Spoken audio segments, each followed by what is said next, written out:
Hello and welcome to the Octopus Revenue Podcast. This is an educational and informative podcast series all about hotel revenue management.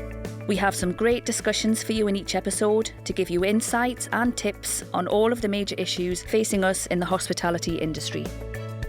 It's no revelation to any of you that COVID-19 has had a major impact on our industry. The big question is, though, how do we bounce back and how do we do it safely?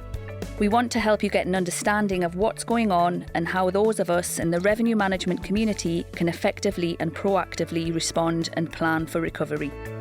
There's never been a better time to share ideas and pass on knowledge to support one another, because the road out of this might be long, but we're all on that road together. In this episode, I'm joined by Rachel Jones, Regional Director of Revenue Management at Interstate Hotels and Resorts. We will hear Rachel's views around how social distancing measures will impact the ability to optimise revenue and her thoughts around big brands versus independents. I enjoyed hearing Rachel's sincerity as she gives an honest account of the challenges she has faced. Hi Rachel, great to have you join us today. Hi Sarah, good to see you. Just for the listeners, Rachel, would you mind just giving us a brief overview of your role in the company? Yes, certainly. So I work for Interstate Hotels and Resorts, which is a management company operating multiple hotels in both the UK, Europe and into the Russia division. And I'm one of the regional directors of revenue, looking after a group of 17 hotels, driving their revenue strategy with our area revenue management teams and the on-property teams. And are they all branded? Because I know Interstate have got a couple of independents. Is your patch all brands or...? Yes, at the moment the patch I'm working with is all branded, but we do get involved with the wider estate, and we have a variety of different brands, but also some independent properties within that mix as well. So I do primarily branded at the moment, but I have done independent in the past, and I still touch on it now and again. So cast your mind back 4 months, which may feel like a lifetime ago now. We were seeing images of the devastation caused by COVID. We didn't have really back then a grasp of how badly our industry would be impacted. I mean, nobody could have predicted this. No, not at all. I remember back in February, and I was at a general managers conference, and I was given a presentation around uncertainty, and that at that point was very much focused around Brexit. And although coronavirus was sort of being touched on and it was on the cards, it was in its very early days, and we had no indication at that point of what it might do and that it would shut down the entire country to those levels. And I remember about maybe 2 weeks after that conference, I had a call with our owners, and he is based in the States, and he pretty much said to us, you know, we need to put occupancies at 20-30% for the rest of the year, and that's how I see this panning out. And we really didn't believe what he was saying or where he was gauging that information and that experience on. And we ran with it, but didn't truthfully believe what he was saying. And yet here we are 4 months later, and actually, you know, his predictions at that point have been very much true, if not ambitious, I guess, to a certain degree. Has he made any other predictions since? Yes.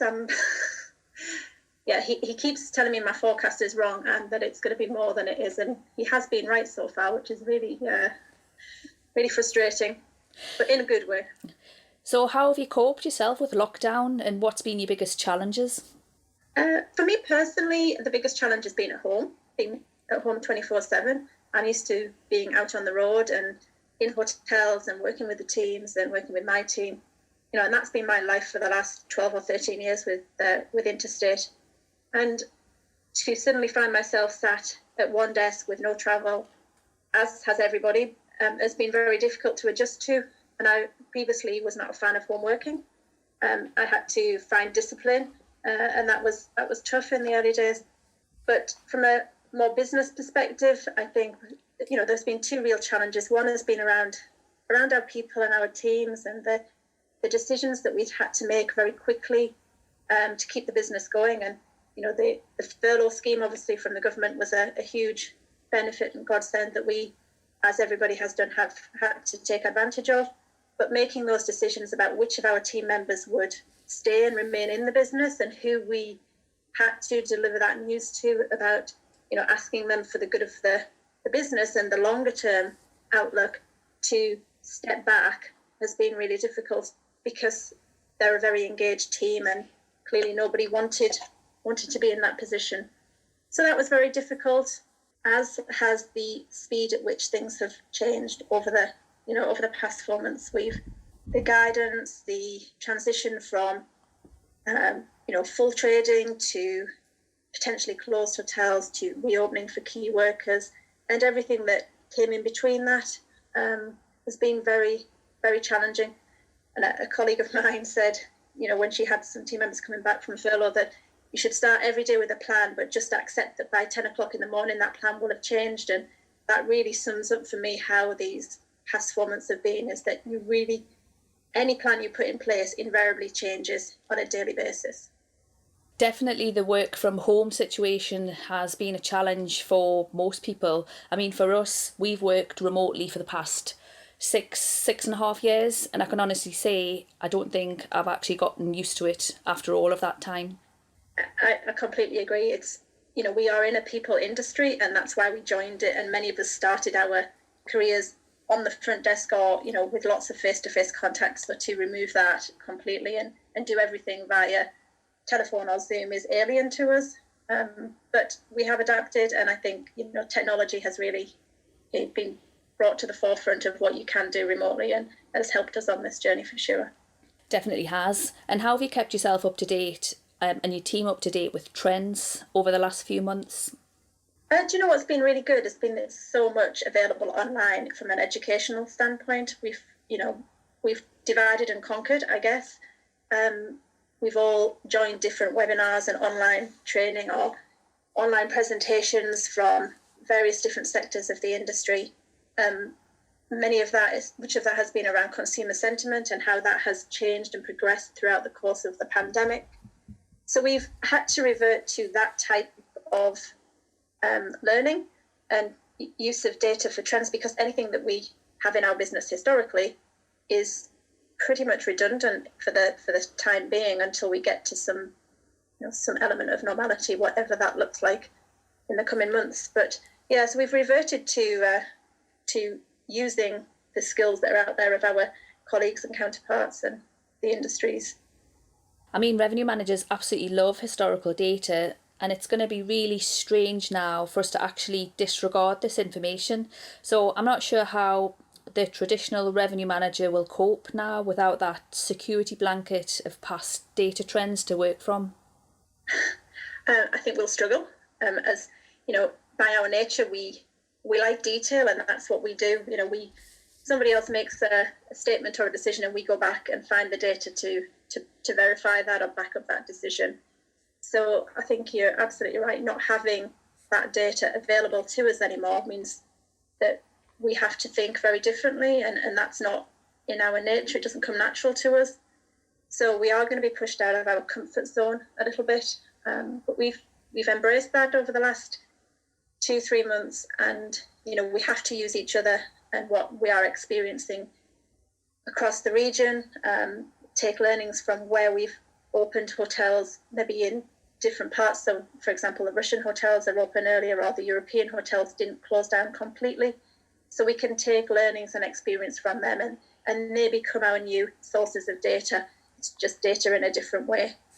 And you've mentioned that Interstate operate in multiple markets across the UK, Europe and beyond. Where do you see the green shoots, and what markets do you think are going to rebound first? From a leisure perspective and a staycation perspective, everybody is saying that is where the focus needs to be for 2020, as people don't necessarily have the ability to travel internationally. So there's naturally going to be a tendency towards the coastal areas or the rural areas, the areas of outstanding beauty, for example. So for us in the UK, our hotspots are expected to be on the coast, which for us is Blackpool, Eastbourne, Bournemouth, for example. And I think we are starting already to see a little bit of that coming through, although it's still really early days. And until we get some confirmation from the government on an opening date, I mean, everybody is working to the 4th of July, but that is still not set in stone. I think we are planning for those hotels to be particularly buoyant, or the ones that come back strongest, quickest. We're seeing similar trends if you go into Europe. So we operate mainly in France, Belgium, and the Netherlands, and the one hotel that is coming back stronger than any in the short term is in The Hague, which, although is a city, is only 20 minutes from the beach. So what we've seen over the last month is where there have been bank holidays, German bank holidays particularly, the Germans have still travelled, and they've taken advantage of that. They've come to The Hague, which is a great weekend destination for them, and they've headed off to the coast and used The Hague as a base. And that's, so we're seeing the same sort of trends in those European hotels as we are expecting to see in the UK from all of the sort of the research that's come out and has been available to us. So you've just mentioned the 4th of July is the date that everyone is gearing up to, but alongside that there's a lot of discussions around the 2-metre rule as it stands. And especially I think as we see variances to this rule across other European countries. So needless to say, this is going to have a huge impact on outlet revenue and also a customer's willingness to actually book. So what are your thoughts around this? I think it's, everybody is desperate for some guidance from the government as to whether the 2-metre rule stays in place, and if so, for how long. And as an industry, we absolutely need that. And we need it both internally for our own businesses, but I think we also need it to drive demand into locations. So, the city centre locations, the main reason for people travelling to those areas is to go into the bars and the restaurants and the shops, for example. And, if they become inaccessible or they're restricted capacities, then it has a knock-on effect on our ability to sell cities as the leisure destination. So I think there's an impact of it secondhand from our perspective, and then we've got challenges obviously within our own operation. And one of the examples that we are currently working through at the moment is around our hotel in Blackpool, who have 130 bedrooms but have a sleeping capacity of nearer 400. So we have restrictions, the space available in their breakfast room, dining space, just will not allow for that level of sleepers with a 2-metre social distancing rule in place. Now, as one of the hotspots that we are expecting to come back, we clearly want to capitalise on the bedroom revenue, but we are having to make considerations for whether or not we need to restrict the number of overall sleepers because we can't service the food and beverage element of it. And in this particular hotel, breakfast is an inclusive product, it's a branded hotel, so you can't make that an option for the guests.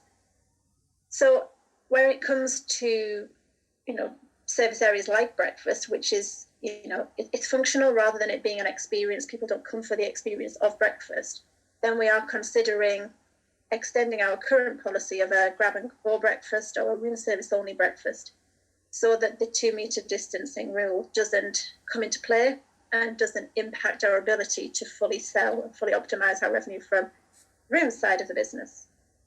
But then if you take the other extreme of that, so the more destination-led hotels or destination restaurants, such as a Marco Pierre White in a Hotel Indigo, then clearly that's a very different proposition, and the 2-metre rule will be a massive hindrance for us there and severely impact revenues. We make our money in those properties on a Friday and a Saturday night, and if we can have to cut capacity by 50-60% as a minimum, they just won't become profitable businesses in the short term. So it's a real challenge for the industry, and it will be interesting to watch this space. And I think as you referenced, the 2-metre rule varies. So in some of the European hotels, it's 1.5 metres. So it is different as you go through. And I guess the 1-metre rule would be a far more favourable proposition for us. And meetings and events is the other area, which is big for some of our properties. And that clearly puts a restriction on the number of or the size of event that we can host. And whilst we don't know what the government guidance on mass gatherings is going to be for the foreseeable, we still have to think about, can we still host a meeting even for 20 people in a normal room? Probably not. So we've been working on what those numbers look like, what those capacities look like, and as a byproduct of that, how we have to then price and change our thought process around pricing, because the cost element, if anything, is increasing, and yet your delegate numbers are probably going to be reduced significantly. So it's a big work stream, and one that has a lot of questions and still a lot of unanswered questions still. And it's whether the demand's there for those smaller meetings, unlikely in the near future or for the remainder of this year, if we're being honest.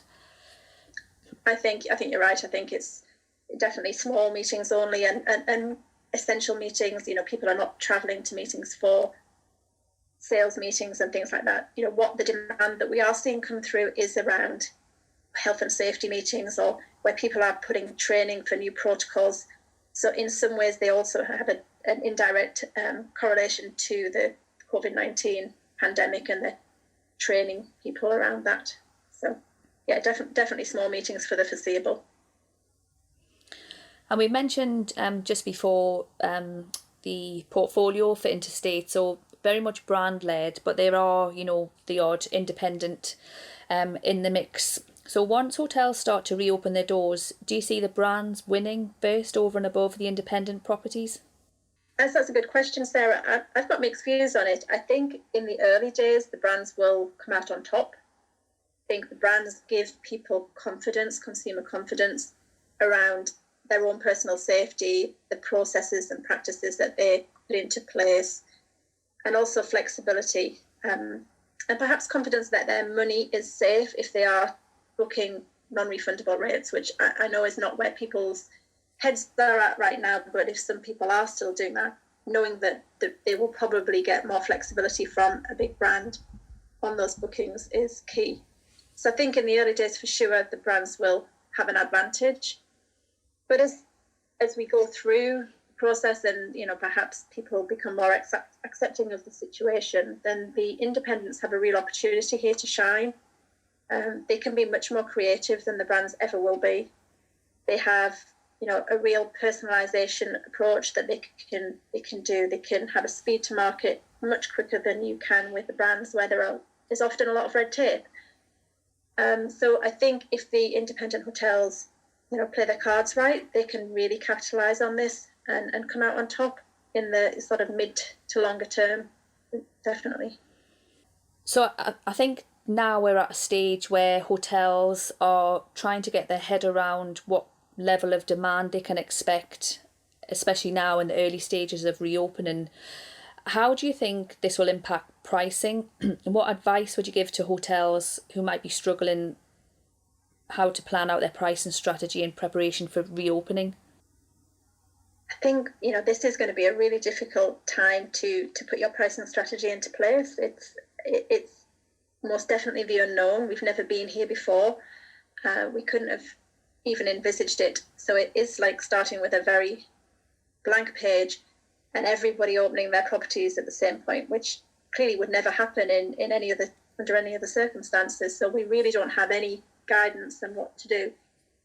We are recommending to our properties that they go back to a bit of basics and they start to do some evaluation on their competitors and their price positioning in the market, but rating these on a price value matrix, and instead of it being against your traditional elements, which might be around product or service or facilities, turning that on its head a little bit and putting that price proposition against the things that are important to our customers today in this crisis, in this pandemic.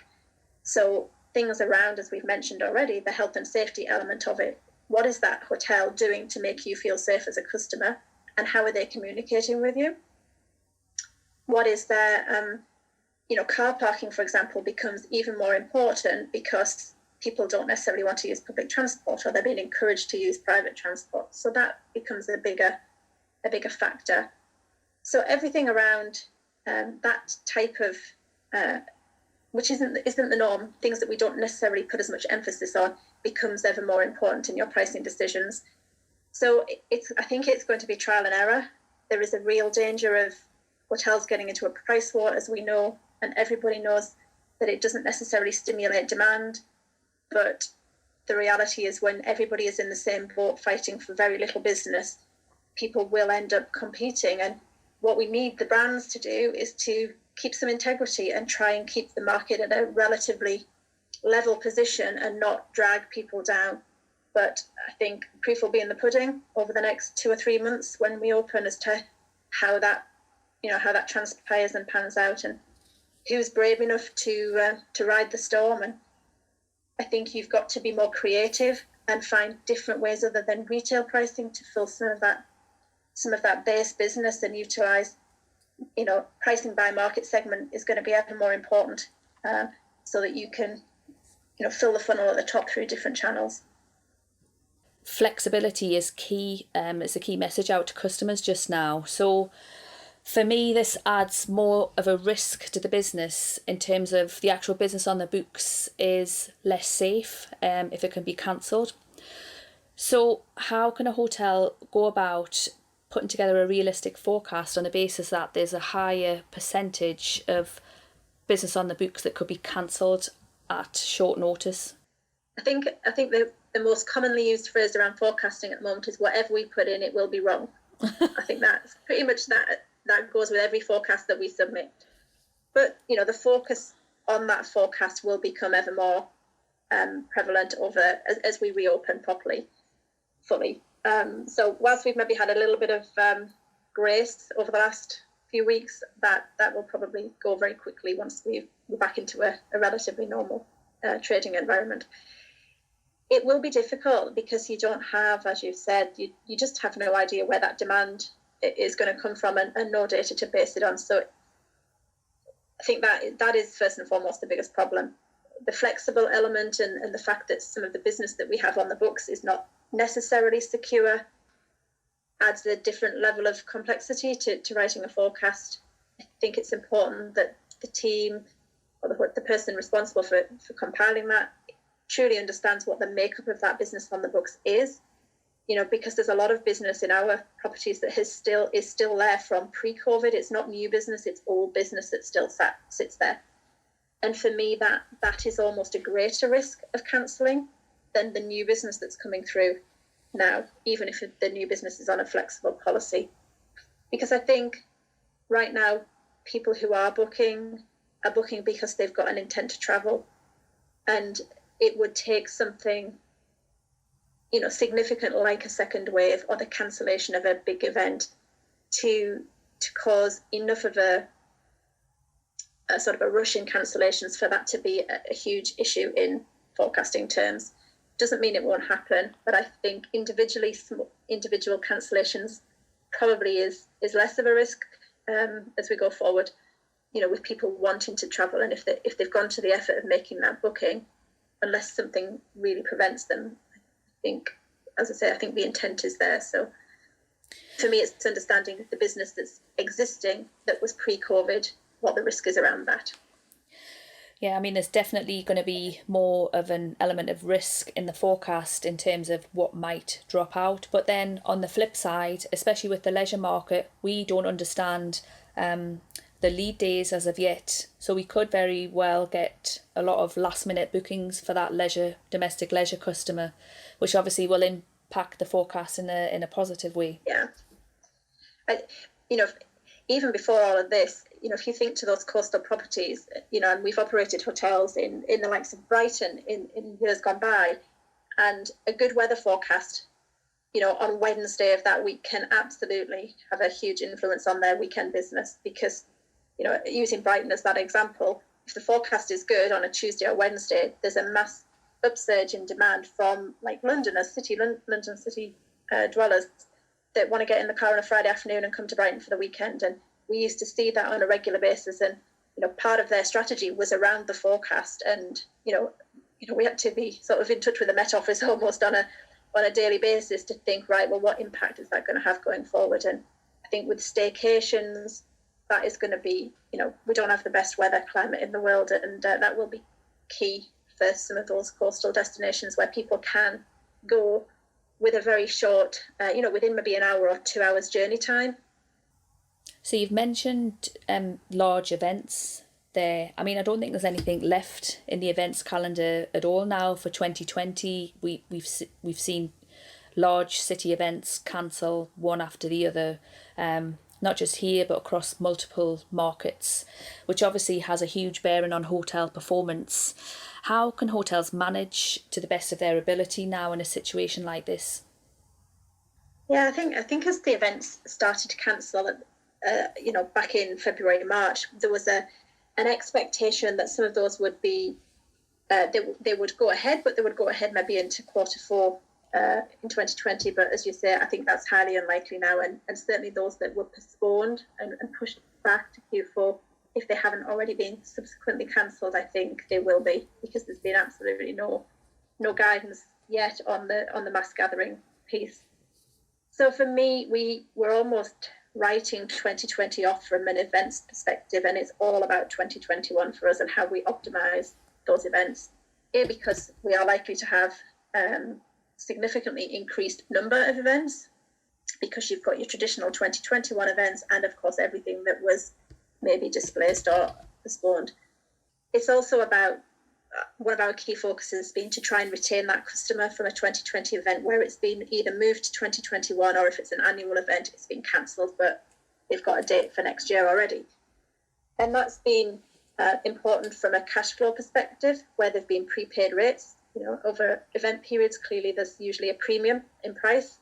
So having to refund that money would be a big issue for some of our hotels in the current circumstances. So cash flow, keeping hold of that customer and transferring business to 2021 has been part of our strategy. I think, given we don't really have any indication of where our market rates might be for next year, then if we can keep that demand at the price point from this year, that's probably a win, because there's probably more of a risk that the pricing or the market rates would be lower next year rather than stronger. So I think, that's equally key. And it's, I guess, about keeping customer loyalty and not having to go and, entice new customers because people have been upset with maybe your stance or your process around people that were trying to cancel. So we retained customer loyalty by letting them transfer those bookings. And, some of them didn't want to do that and wanted to cancel, and that's fine. So we've got space, and that's where we will optimise on that remaining space over those events. But I think one of the biggest challenges that many of the big branded hotels will face is that, our inventory dates quite often only go a year out. So where events have moved to the following year, but maybe they were for September, then we're not really selling that space just yet. So we're trying to navigate through that and how we capitalise early and get those bookings in, because those dates are currently on sale and there's a bit of pent-up demand from people who would have attended this year. Yeah, definitely. I mean, 2021, alongside the sort of city events, is set to be a strong year on other local events such as weddings, which have all obviously had to move into 2021 and beyond as well. I do feel for the people who had a wedding booked this year and had a wedding booked and moved it once and are then having to move it a second time. I know. I mean, that's pretty devastating. And, couples must be erring on the side of caution now, and, chatting to colleagues across the industry, they're seeing, dates getting moved into 2022 and 23, just to be on the safe side. I think, the point you made there as well about it being a bumper year for events is really key. I know, I've got a friend who is needing to move their wedding, but the problem is the venue they're in has no dates available for 2021. All the Saturdays are sold.